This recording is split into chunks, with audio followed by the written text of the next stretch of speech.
Hey guys, it's Adam Levitan here at RotoTracker, and I wanted to do a video here, a screencast type thing, because I am absolutely obsessed with keeping tabs on my results. For me, it's just extremely important to know exactly where I'm winning, what games I'm winning, what games I'm losing, what stakes I'm losing at, what sports I'm losing at, all these different things that help me just have a better overall bottom line.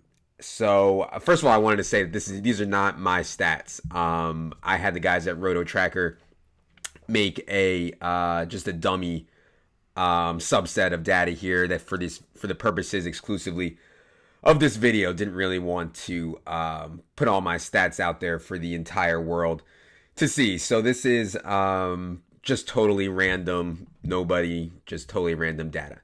So I'm going to talk about how I use RotoTracker to help me understand where I'm good, where I need to get better, where I should be playing. And one other thing I wanted to say about this is that, keeping close tabs on your stats is not for everyone. It's definitely for me. It's the way my brain works, and I obviously play DFS reasonably seriously. But if you're just throwing entries in to a tournament and just trying to have some fun, playing head-to-heads against your buddies, and that's awesome. Like, that is a huge, huge portion of the DFS population is people who are just trying to have fun with it and aren't really worried about their results or their bottom line. And that is totally, totally fine. This program and this website and the way I use it is really for people who are a little bit more into it and doing it a little bit more seriously.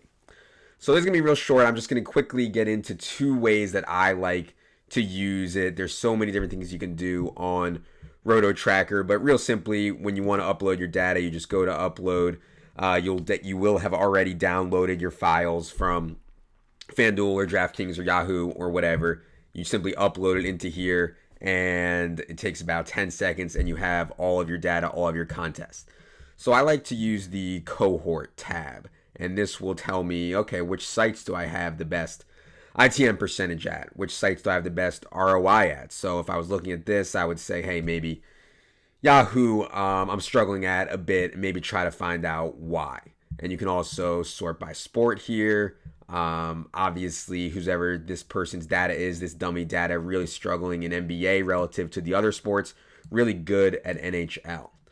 So then I might say, hey, where in NHL am I doing really well and where am I struggling? So let's go to add a filter here. We will do general. And let's say our sport is NHL. Okay. Where am I doing well and where am I doing poorly in NHL? And a real good place to look at that is in the ROI columns. So double ups have not been that great, even though that's a reasonable ROI, have not been that great for NHL for this person. Triple ups, not that great. Head to heads, pretty decent ROI. But where he's really been doing well is in GPPs and the 10x games. So those are spots where you can be like, hey, I need to play more of those, and I need to play less of the double ups, just trying to maximize where you get your money in to make it successful. Then I might take it a step further. I might say, let's say I want to talk about NHL head-to-heads only. So I will go to contest type. I will say head-to-head, and I will look by fee. Okay, so this really isn't a large enough sample this person has for me to draw big conclusions, but I think it's big enough to say, or it's at least reasonable enough to start to be able to say some things like, hey, the $1 head-to-heads, we have our best ROI in by a massive margin. We've really been struggling in the $6 to $11 range. That's usually the $10 games. We've been doing well in the $28 to $55 range, which may be surprising, but we've been doing well there. ITM, 59% of the head-to-heads, 11.22 ROI is really solid. And I think these, even though it looks really good right now, I don't think this is enough games. 6 games, 8 head-to-heads. That's not enough for me to draw any conclusions. But as you get more and more data, it'll start to be more and more indicative of your long-term win rates. So there's all kinds of filters you can use here. You can sort by date, sort by fee, sort by site, sort by season. You can look at last year's NBA only, last year's NFL only. You can look at everything. There's just so many different things that you can do. We can also look by year. We can see how we do by month. Which day of the week do we do best? And then on top of that, we can always sort by site and say, hey, how are we doing on DraftKings on a certain day of the week?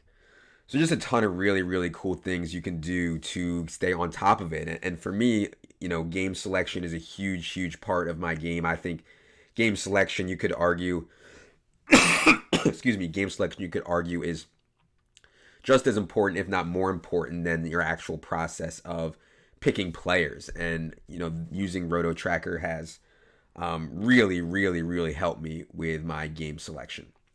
So as always, feel free to email me, ajl201@yahoo, if you have any questions about this or anything else. For Jerry, I am Adam. Good luck, everybody.